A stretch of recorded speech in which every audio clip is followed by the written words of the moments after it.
Jadi beberapa tafsir tahlili, termasuk tafsir kontemporer, itu ada yang menyebut bahwa kerusakan yang dibuat oleh Bani Israel 2 kali itu, ada yang menyebut sudah selesai.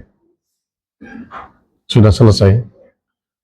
Nah, tetapi sebagian ada yang berpedoman pada kajian ilmu sejarah. Salah satunya yang pernah diungkapkan oleh Philip Guedalla, yang dikenal sebagai sejarawan dan esais,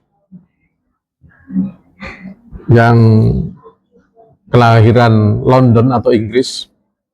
Beliau mengungkapkan satu kalimat yang cukup terkenal, bahwa sejarah itu berulang.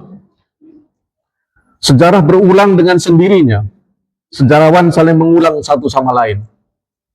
Sehingga ada yang menafsirkan ayat tadi bahwa perbuatannya itu bisa terulang kembali.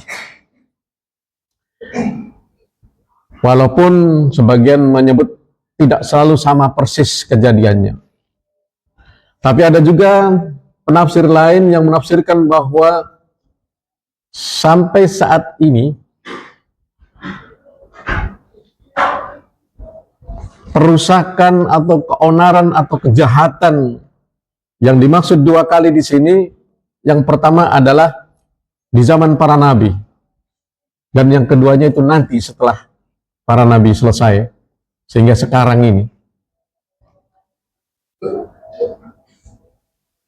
Tentu saja kita berharap bahwa ya kita tidak tahu bentuknya. Apakah mungkin saja bisa terjadi kalau dulu untuk menghentikan kesombongan Bani Israel ini, kesombongan Zionis Israel khususnya saat ini, ya kalau dulu kan dikirim oleh Allah pasukan-pasukan yang lebih gagah, yang lebih hebat sehingga mereka takluk. Ya mungkin saja di zaman sekarang itu kan bisa menggunakan kekuatan politis, diplomatis, sehingga mereka harus berhenti, atau people power, sehingga banyak rakyat di negara-negara lain terus berusaha untuk melakukan demonstrasi-demonstrasi untuk mengecam kekejian Zionis Israel ini. Dan tentu saja kita juga sebagai umat Islam, bahwa kita punya pedoman, wa ma khalaqtul jinna wal insa illa liya'budun. Allah tidak menciptakan jin dan manusia, tidak menciptakan kita kecuali untuk mengabdi kepadanya. Dan kita juga punya keyakinan bahwa pengabdian kita kepada Allah tentulah bukan hanya dalam bentuk ritualitas, sholat 5 waktu, sholat sunnah, zikir, dan lain sebagainya. Karena sebagian besar ahli tafsir, ahli hadis mengajarkan kepada kita bahwa pengabdian kepada Allah itu setidaknya menyangkut seluruh aspek keberadaan jati diri kita sebagai manusia. Ketika ahli psikologi menyebutkan bahwa manusia ini, kita ini punya aspek kognitif. Ya, ada kognitif, pemikiran, ada afektif, hati, perasaan, ada psikomotor, gerakan. Maka setidaknya ketiga aspek itu juga bisa kita kerahkan untuk mengabdi kepada Allah. Artinya apa? Artinya pemikiran kita. Kalau kita punya kemampuan berpikir, misalnya, ada di antara kita seorang penulis, kemudian kita bantu dengan tulisan, kemudian kita ekspos, apalagi sekarang di zaman media sosial, begitu mudahnya kita mengekspos pemikiran-pemikiran, pendapat-pendapat yang kemudian siapa tahu bisa sampai kepada Presiden Amerika, kepada pembesar-pembesar di dunia ini, yang kemudian dengan pendapat kita itu, mereka kemudian bagaimana merundingkan agar tidak ada lagi penjajahan di muka bumi ini, tidak ada lagi pembantaian bangsa Palestina, termasuk pembantaian atau kekejaman terhadap bangsa-bangsa lain yang ada di dunia ini. Karena ini tentu saja sebagai bangsa Indonesia ini sangat sesuai dengan Undang-Undang Dasar kita, Undang-Undang Dasar 45, bahwa penjajahan di muka bumi ini harus dihapuskan.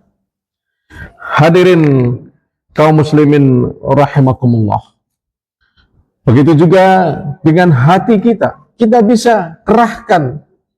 Makanya doa itu, ya, ada disebutkan oleh Rasulullah, doa itu adalah senjatanya umat Islam. Khususnya kita bangsa Indonesia, rakyat sipil, sepertinya tidak mungkin kita membantu Palestina mengangkat senjata. Karena situasi dan kondisi saat ini yang tidak memungkinkan untuk itu. Kita punya senjata lain, berdoa. Jangan berhenti berdoa.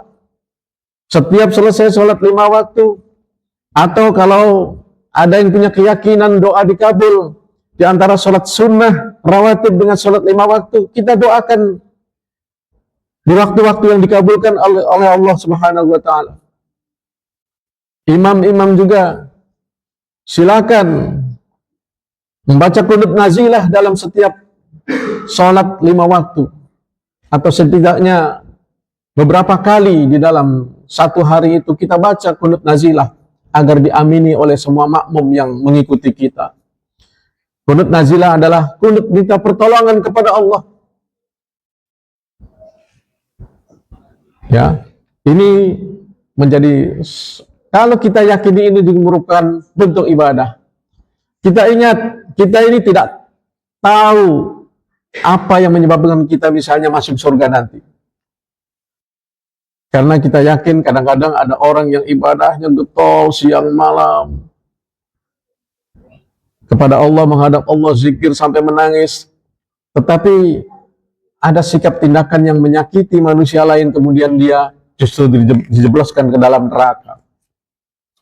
Sebaliknya, kita mungkin pernah mendengar ada seorang pendosa, wanita tunasusila, banyak dosanya, tetapi ketika hatinya satu hari, satu saat terenyuh melihat seekor anjing yang kehausan, kemudian dia mengambil air dari dalam sumur dengan sepatunya dan dia tolong anjing itu dianggap sebagai satu ibadah titik balik yang kemudian mengantarkan dia menjadi husnul khotimah.